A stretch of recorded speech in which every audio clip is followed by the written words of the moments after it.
नमस्कार, आप देख रहे हैं इंडिया जंक्शन और मैं हूं आपके साथ पीयूष मणि अवस्थी। लोकसभा चुनाव 2024 में उत्तर प्रदेश की सियासी जमीन में दलित वोट बैंक का खिसकना बीजेपी को बहुत बड़ा झटका दे गया। लेकिन अब बीजेपी को ये बात मालूम पड़ चुकी है कि आखिरकार दलित वोट बैंक बीजेपी से दूर क्यों गया। उसी को लेकर बीजेपी के राष्ट्रीय संगठन मंत्री BL संतोष ने कुछ ऐसा प्लान बना डाला है जो उड़ा सकता है समाजवादी पार्टी और माया की नींद। क्या है बीजेपी का अगला कदम, हम दिखाएंगे इंडिया जंक्शन की इस स्पेशल रिपोर्ट में। Next plan of BL। Lok Sabha चुनाव 2024 बीत चुका है और मंथन ये शुरू हो चुका है कि आखिरकार उत्तर प्रदेश में भारतीय जनता पार्टी का जनाधार क्यों और कैसे खिसका, इसकी क्या क्या वजह थी। कुछ ऐसे ही सवाल उठे। लखनऊ प्रवास के दौरान 2 दिन के लिए पहुंचे राष्ट्रीय संगठन मंत्री BL संतोष के सामने। मौके पर मौजूद पदाधिकारियों ने तमाम बातें BL संतोष के सामने रखी हैं। कौन कौन सी वो बातें थी जिसको लेकर बीजेपी की धड़कनें अब बढ़ गई हैं। आखिर बीजेपी की धड़कनें क्यों बढ़ रही हैं, ये भी अपनी आज की इस रिपोर्ट में हम आपको दिखाएंगे भी और बताएंगे भी। दरअसल वहाँ पहुँचे पदाधिकारियों ने जो बातें उठाई हैं उनमें मुख्य कारणों में सबसे पहला कारण कई बार के सांसद रहे बीजेपी नेताओं के खिलाफ जनता में नाराज़गी रही। दूसरे कारण के तौर पर ऐसे नेताओं को बीजेपी ने आम चुनाव का टिकट दिया जिससे कार्यकर्ता रूठ गए और उन्होंने इसी वजह से ज़मीन पर जमकर मेहनत नहीं की। तीसरा कारण ये भी बताया गया कि नेताओं का ज़मीनी कार्यकर्ताओं के साथ अच्छा समन्वय नहीं रहा। कम्युनिकेशन गैप के चलते भी कई उलझनें पनपी और ऊपर से विपक्ष ने आरक्षण छीनने और संविधान बदलने की बात को मुद्दा बनाया जिससे बीजेपी को नुकसान हुआ। इस मुद्दे ने भी खेल खेल दिया।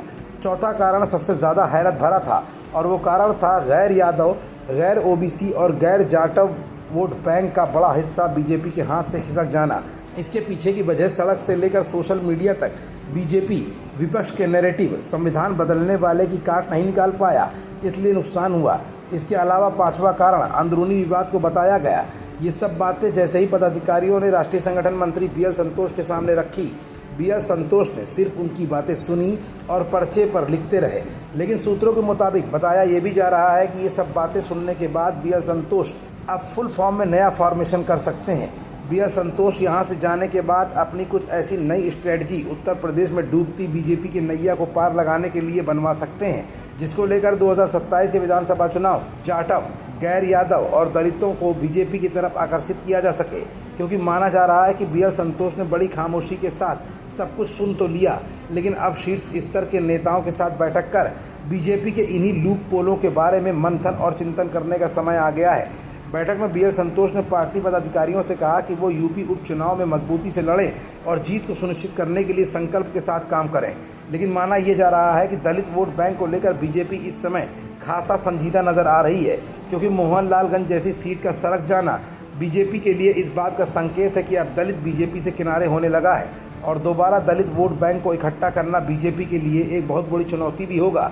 शायद इसीलिए इस बैठक के तुरंत बाद गुप्त रूप से BL संतोष ने उत्तर प्रदेश सरकार में इस तबके को मानने वाले मंत्रियों में बेबी रानी मौर्य, गुलाब देवी सहित तमाम मंत्रियों से भी वो मुलाकात कर चुके हैं और उन्हें गुप्त मंत्र भी दे दिया है। यही वजह है कि कौशल किशोर ने अब DPA यानी दलित, पिछड़ा और अगड़ा फार्मूले को अपनाते हुए समाजवादी पार्टी के PDA फार्मूले के जवाब में यात्रा की तैयारी शुरू कर दी है।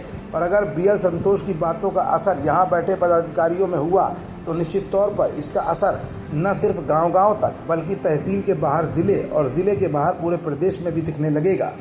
खबरों से जुड़े रहने के लिए सब्सक्राइब करें हमारा चैनल इंडिया जंक्शन।